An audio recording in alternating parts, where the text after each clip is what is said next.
రాముల్ నాయక్ ఉన్నారు. రాముల్ నాయకులతో మాట్లాడదాం. రాములన్న, ఎట్లుంది పరిస్థితి? చీరలు ఎట్లున్నాయి? బ్రహ్మాండంగా ఉంది. అంతకుముందు ఇచ్చే చీరలు మక్క చేన్ల దగ్గరనో లేకుంటే రకరకాల దగ్గర చేన్ల దగ్గర ఇచ్చేసేది. కానీ ఇవాళ క్వాలిటీ చీరలతోటి ఇంద్రమ్మ పుట్టినరోజు కోటి చీరలు ఇవాళ కాంగ్రెస్ పార్టీ ఇస్తుంది. అప్పుడు బతుకమ్మ చీరలకు ఈ చీరలకు చాలా వ్యత్యాసం ఉంది. అందుగురించే ముఖ్యమంత్రి మార్చి వరకు చీరల పంపిణీ, ఇప్పుడు 65 లక్షలు వచ్చినాయి చీరలు. హైదరాబాద్ సిటీకి ఇంకో 35 లక్షలు వస్తాయి.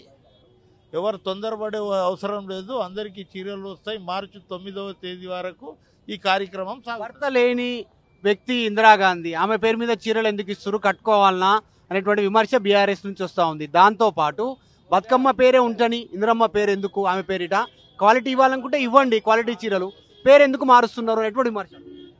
పేరు ఆయన మారవలేదా? టీఆర్ఎస్ని బీఆర్ఎస్ చేయలేదా? తెలంగాణ అడిగే అర్హత వాళ్ళకి లేదు.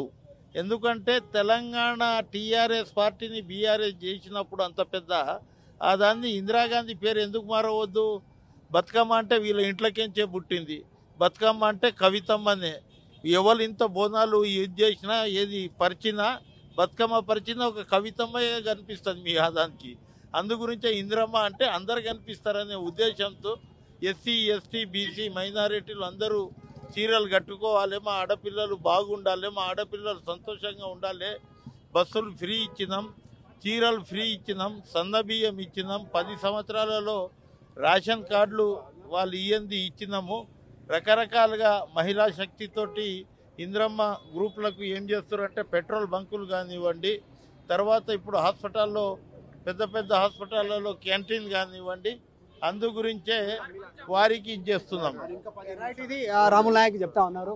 Local to global news at your finger tips. మీ చేతిలో ఒక ఆయుధం. Download Raw TV app.